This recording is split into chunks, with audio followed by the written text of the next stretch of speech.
Silakan kau jadi Menteri ESDM, tapi jangan rusak lingkungan. Gaspol Menteri ESDM. Ini gaspol atau rem-rem? Ini gaspol atau rem-rem? Kalau saya gas rem. Ya kan? Ya, ibu bapak saudara-saudara sekalian, mohon berkenan simpan dulu. Setelah itu kita dengar ceramah dulu sekejap saja. Ibu bapak saudara-saudara sekalian, teristimewa yang kita hormati Sahibul Bait, mantan ketua HIPMI yang insya Allah dimuliakan dan dirahmati Allah Subhanahu wa taala. Saya lebih senang panggil Bung Bahlil. Ketika selesai dilantik Bapak Prabowo, seluruh yang merasa dirinya dekat dengan Pak Prabowo dan merasa dirinya berhak jadi menteri, siap semua ditelepon. Ya kan? Menunggu telepon. Ternyata yang merasa tidak semua ditelepon. Terbatas yang ditelepon. Lalu diteleponlah mereka yang dianggap layak menemani Pak Prabowo jadi menteri. Salah satu diantaranya Bung Bahlil. Jangan terlalu cepat gembira. Tenang dulu. Nah. Sudah itu, maka dikumpul mereka, dikasih baju tentara. Untuk apa? Saya tidak tahu apa namanya dulu itu. Ya itu yang saya maksud ya. Nah, sudah itu tentu pada saat itu dikasih pelatihan, diisi otaknya, diperbaiki karakternya supaya apa? Sama visi misinya Pak Prabowo. Apakah hebatnya pada saat dia dilatih? Apakah dia berprestasi pada saat dia dilatih di tempat itu? Tentu bukan. Selesai Pak latihan, kau amalkan itu pelatihanmu. Begitu juga Ramadan. Allah tidak semua panggil. Tidak Allah katakan ya ayyuhan nas, wahai manusia. Allah katakan ya ayyuhalladzina amanu, orang yang beriman. Makanya jangan heran ada orang Islam mengaku beriman tadi tidak puasa. Kenapa? Menunggu telepon tidak ditelepon. Ya, mengaku beriman belum gampang. Tapi yang susah diakui oleh Allah sebagai orang beriman. Nanti Allah tanya, kalau kau beriman, kenapa begini caramu menteri? Kalau kau beriman, kenapa orang berjamaah kau tidak datang? Kau enak aja merokok di belakang. Tuh, kau tonja bilang gaspol. Iya toh? Kalau kau beriman, kenapa orang taraweh kau tidak ikut? Iya toh? Iya, bos, dengar dulu bos, dengar dulu.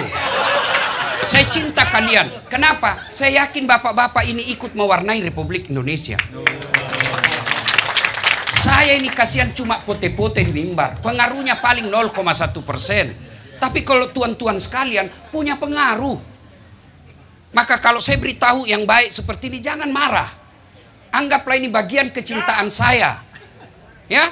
Nah, bos, puasa boleh dilakukan selesai Ramadan. Puasa boleh dilakukan selesai Ramadan, namanya Senin Kamis. Kau tidak puasa karena sakit atau musafir, kau boleh ganti.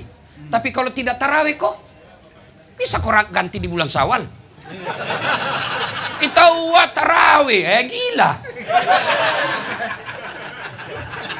Iya toh, maka mudah-mudahan yang belum tarawih nanti tarawih. Nah sudah, dipanggillah kita, Pak Prabowo panggil para menterinya. Untuk apa? Menyatukan visi. Ada tujuannya itu retret.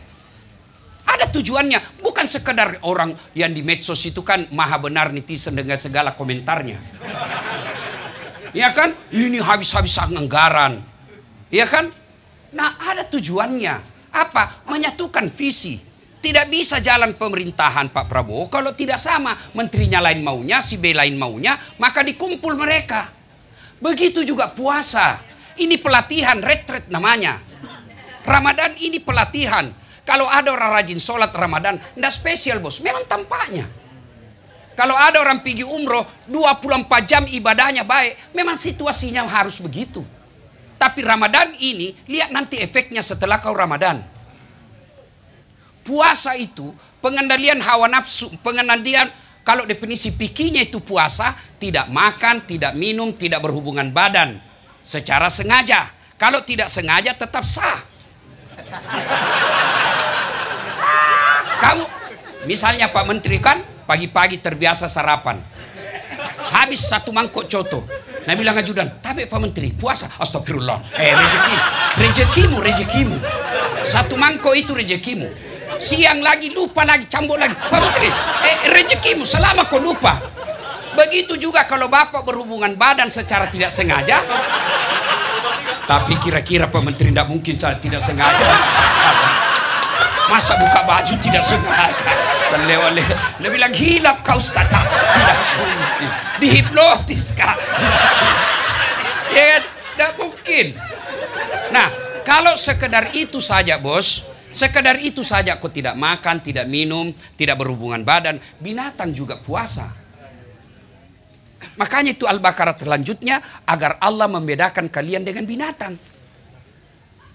Ada binatang puasa? Ada. 1, ular. Puasa itu.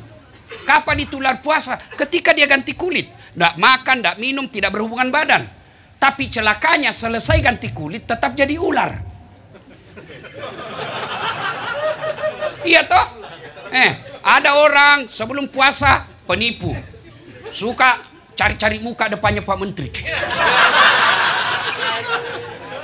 Ini yang banyak rusak Pak Menteri itu. Penjilat. Biasa iya mau bos. Kau sekolah tinggi-tinggi pengusaha. Kau punya anak diangkat martabatmu oleh Allah. Masa depan pejabat kau rendahkan wibawahmu.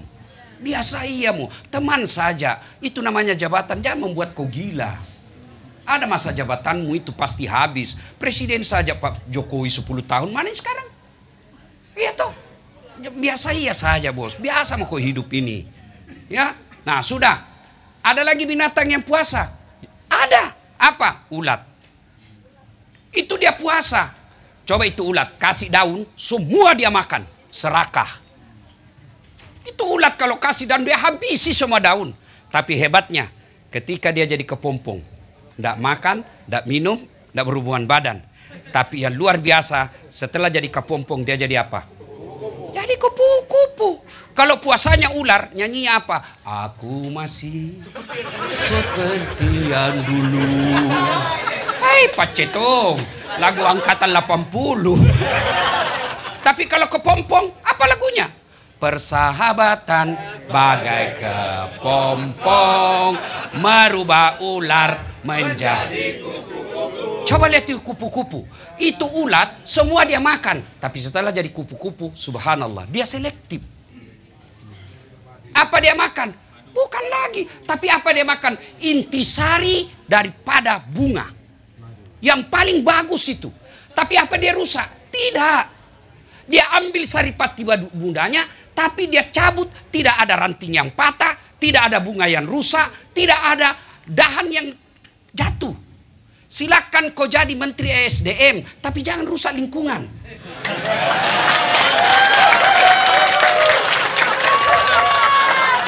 Ya. Oke. Silakan kau dekat dengan Pak Menteri, tapi jangan kau rusak Pak Menteri.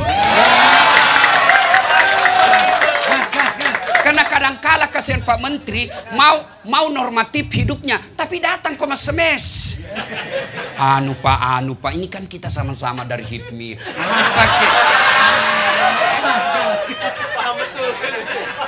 Jangan kau rusak, kau bersyukur ada orang HIPMI yang jadi menteri.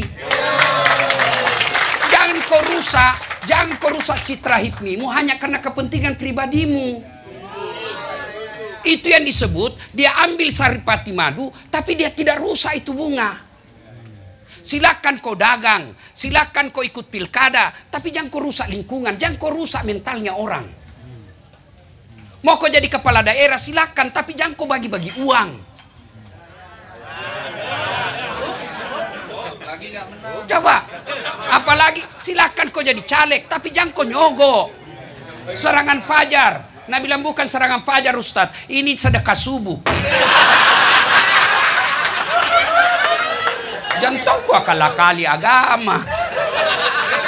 Iya kan?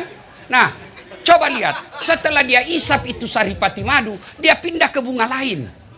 Tapi hebatnya, setelah dia pindah, dia tidak rusak yang dia tinggalkan. Tapi apa? Dia bawa kemakmuran bagi yang dia datangi. Itu yang disebut penyerbukan. Artinya apa? Kalian kalau jadi pejabat, jadilah rahmatan lil alamin. Kalian kalau jadi pengusaha, silahkan, tapi jangan kau rusak ekonomi Indonesia. Kalian kalau jadi netizen pengamat, boleh kau tidak senang sama seseorang, tapi tetap cintai Republik Indonesia. Kau boleh tangkap itu orang-orang korupsi Pertamina, tapi jangan kau rusak Pertamina. Kenapa? Itu milik negara. Itu yang disebut menjadi rahmatan lil alamin. Inilah makna dari hadis Nabi, hairun nas anfa'uhum linnas. Sebaik-baik manusia adalah yang paling banyak manfaatnya buat orang lain. Biar kau hitam jidatmu, Senin Kamis kau puasa, 3 kali kau tadarus hatam Quran Ramadan, tapi tidak ada orang suka kau. Itu bukan orang mulia di hadapan Allah. Orang mulia di hadapan Allah, orang yang paling banyak manfaatnya. Meskipun barangkali lupa taraweh, tapi semua yang pulang ini dapat amplop.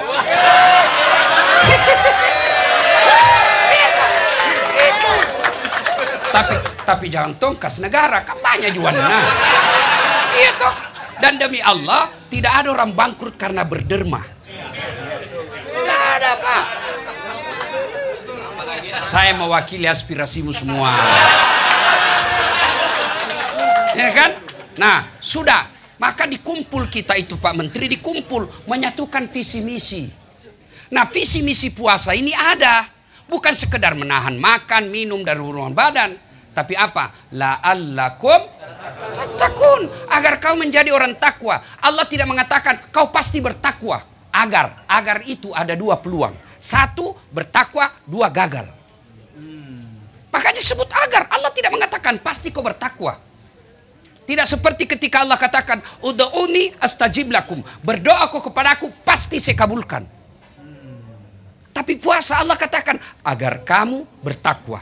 Nah sekarang berapa hari makin puasa Pak Andi? 19. Cindi pilek? Cindi pi. Sudah 19. Berarti lewat mistengah. Pares samai visi misi tak Ramadan sudah sampai atau tidak? Ya jangan kira ibu 18 19 sama. Itulah ibu suka kita tunggu salah. Hari puasa aja di markup. Apalagi yang lain. Jadi gini ya. Nah, takwa. Apa itu takwa? Mari kita periksa. Sudah 18 kita puasa. Mari kita periksa. Sudah ada hasil enggak? Mestinya sudah harus ada hasil minimal 50%. 1. Takwa itu menurut bahasa Arab, takwa itu takut. Artinya takut. Ingat, takut kepada hamba, sesama makhluk beda dengan takut kepada Allah. Kalau takut kepada sesama hamba, takut sama makhluk, kita jauhi. Bapak takut sama polisi, jangan terlalu jauh. Jangan juga terlalu dekat. Ya? Ya kan? Nah, Bapak takut sama ular, jauhi ular. Ya kan? Tapi kalau takut kepada Allah, beda. Dekati Allah. Dekati. Nah, inilah Ramadan saatnya mendekatkan diri kepada Allah. Caranya, silakan ambil porsi masing-masing. Anda yang bisa ngaji, silakan ngaji. Anda yang bisa kuat tahajud, silakan tahajud. Anda yang bisa sikir, silakan sikir. Ambil semua bagian-bagian. Itu yang disebut dalam Al-Quran, pastabikul khairat. Nah, sudah.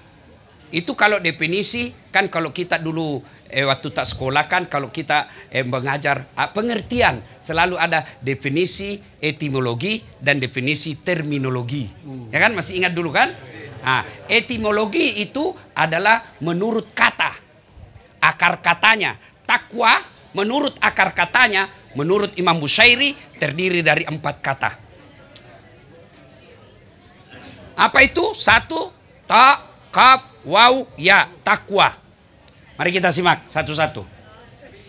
Sampai jam berapa ini Pak Menteri? Mainkan. Oh mainkan. Oke ya. Oke mainkan. Oke. Mari kita lihat. Apa itu takwa? Pertama, huruf ta. Apa itu? Tawadu. Lawan dari sombong. Lawan dari angkuh. Lawan dari borro. Ya.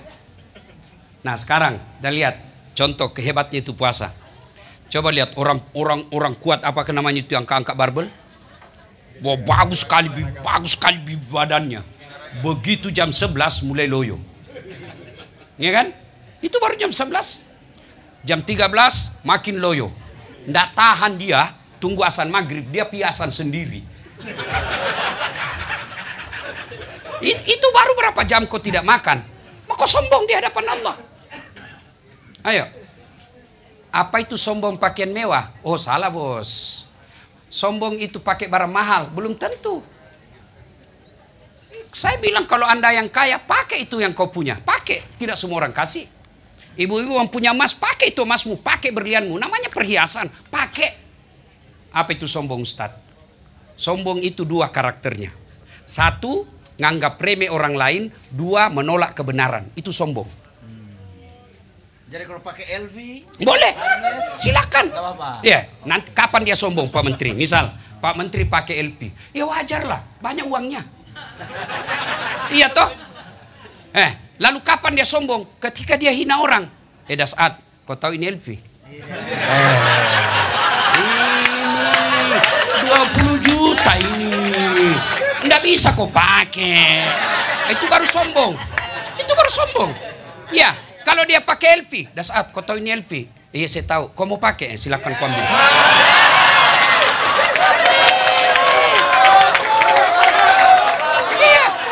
Iya, enggak dilarang. Ya, silakan pakai. Kapan? Bapak-bapak pakai baju krokodil, cap buaya. Yang katanya kalau asli buayanya menghadap ke dalam, kalau palsu menghadap keluar. Dia kepalanya menghadap buaya darat. Ya kan?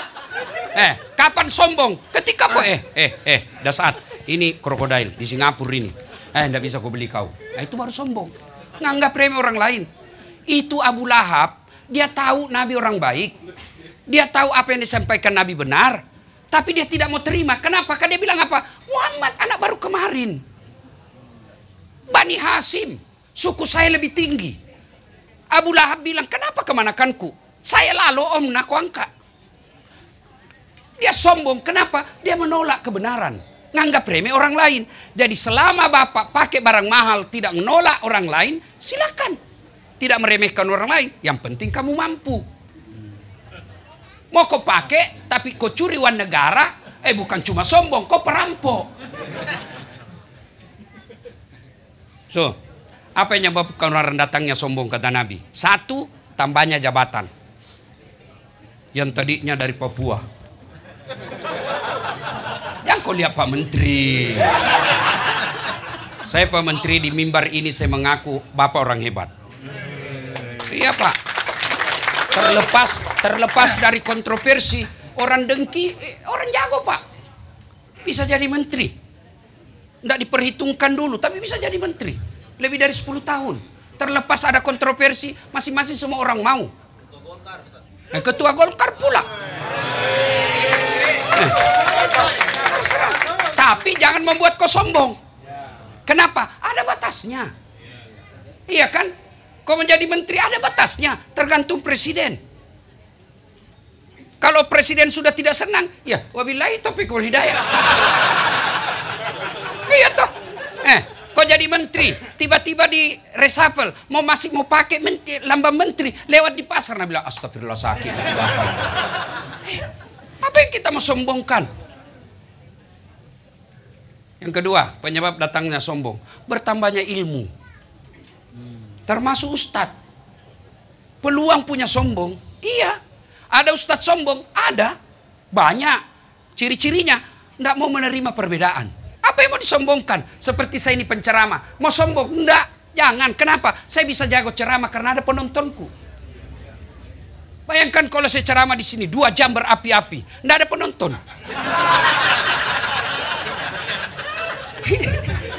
Lewat Pak Menteri, beleng-beleng. Iya kan? Apa yang kita mau sombongkan? Ada orang merasa ahli dibilang kedokteran. Jangan kau sombong. Kau tidak ahli dibilang komputer. Kau ahli dibilang komputer, belum tentu kau bisa tambal ban. Kenapa Allah tidak kasih semua orang ditabatasi? Supaya apa? Supaya kau punya ketergantungan sama orang lain. Kenapa punya ketergantungan? Kata Umar Rama, roda kehidupan berjalan. Jadi jangan sombong. Yang ketiga, penyebab datangnya sombong, bertambahnya kekayaan. Yang tadinya rakyat biasa, tiba-tiba dapat tambang.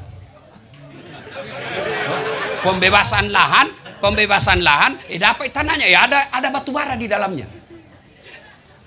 Ya kan? Tiba-tiba kaya. Jangan kau sombong. Allah marah, banyak duitmu, tapi nak kasih ku penyakit, Allah ndak ada bisa kau makan. Ada orang begitu, ada. Miliaran uangnya, tapi dilarang makan nasi. Ini nasi terlalu banyak, karbonnya banyak gulanya. Jangan makan nasi, Pak. Jadi apa aja bisa saya makan, Dok? Ubi rebus. Jangan makan daging. Jangan makan ikan. Jangan makan garam. Jangan makan gula. Ada bisa dia makan. Apalagi cukup dari situ, tidak. Dia bilang, tolong kalau siang, bapak-bapak kalau pagi karena bapak tidak pernah kena matahari, bapak jalan-jalan di kompleks, jangan pakai baju supaya kena matahari badannya, pakai celana pendek ya, supaya kena juga itu. Jangan pakai sendal, jangan pakai peci, jalanlah dia di kompleks, tidak pakai baju, tidak pakai sendal. Apa bedanya sama gembel?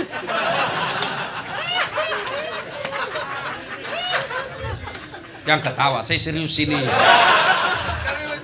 Nah, yang keempat, bertambah sebab datangnya sombong, yaitu bertambahnya popularitas, makin terkenal. Jangan sombong, semua ini ada batasnya. Ya, ada manusia, Pak, semua dimiliki ini 4. Dialah pejabat tinggi, raja, cakep, terkenal, bahkan elektabilitasnya paling tinggi sedunia. Namanya Firaun.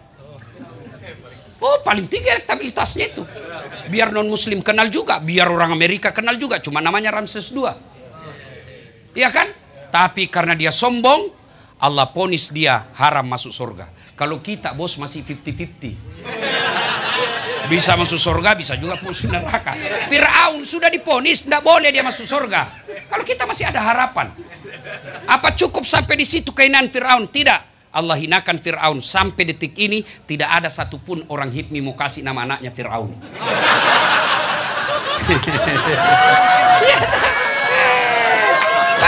Padahal terkenal. Jangankan kasih nama, dituduh kok saja Fir'aun, marah sama kok.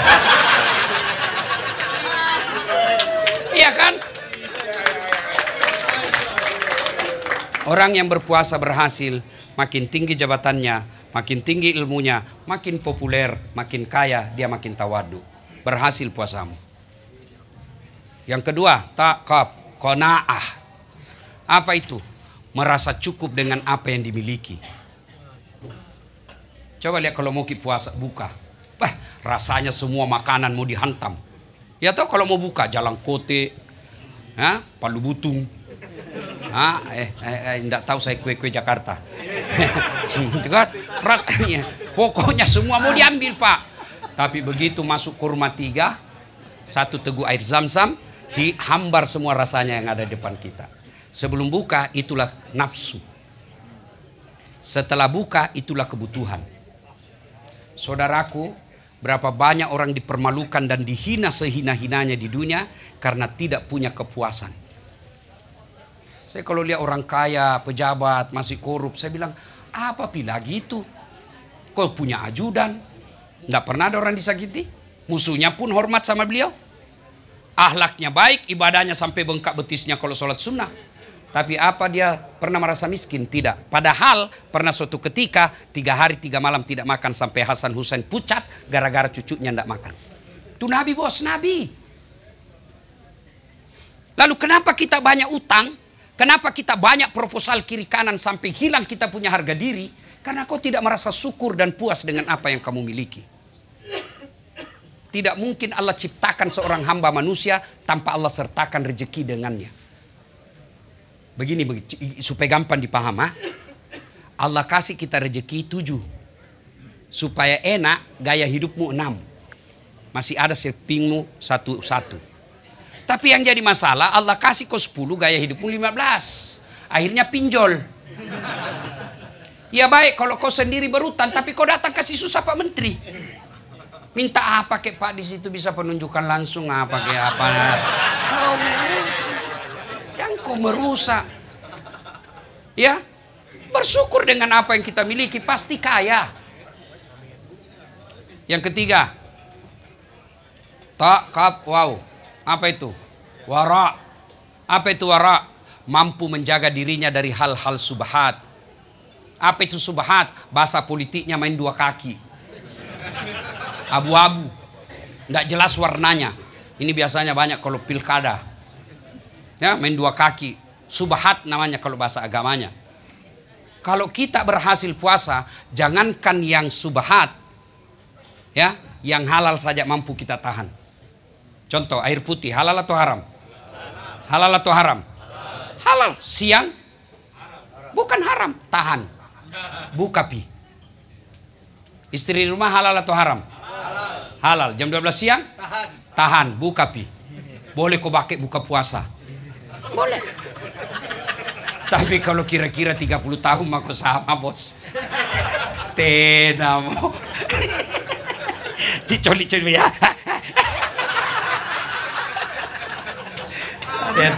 Kan ada yang tanya saya Pak Menteri. Dia bilang, akhir-akhir ini saya Ustadz ini saya sudah kurang semangat sama istri.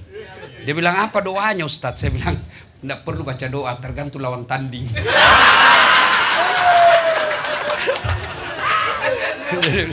Dia bilang, Ustadz, ada lagi yang tanya saya Pak Menteri, Ustadz, apakah doanya itu supaya berani hadapi istri? Saya bilang, kalau ada doanya itu saya tidak kasih, kok saya nggak malu.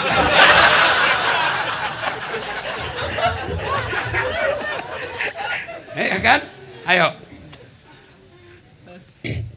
Air putih, nasi, kalau kita orang puasa, kita tunggu.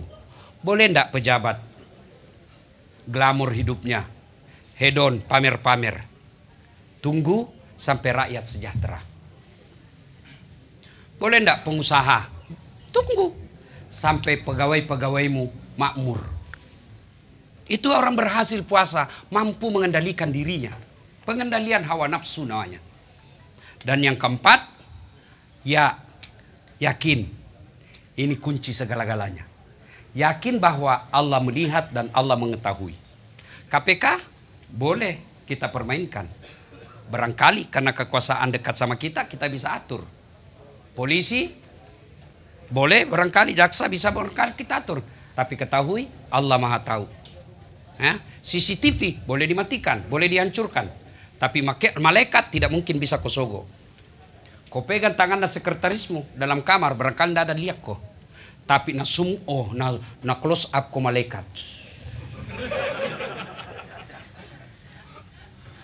Para saudara sekalian, puasa sesungguhnya yakin apapun dia lakukan, dimanapun dia berada, Allah tahu. Maka orang seperti ini yang disebut oleh waskat, bukan pengawasan melekat, tapi pengawasan malaikat.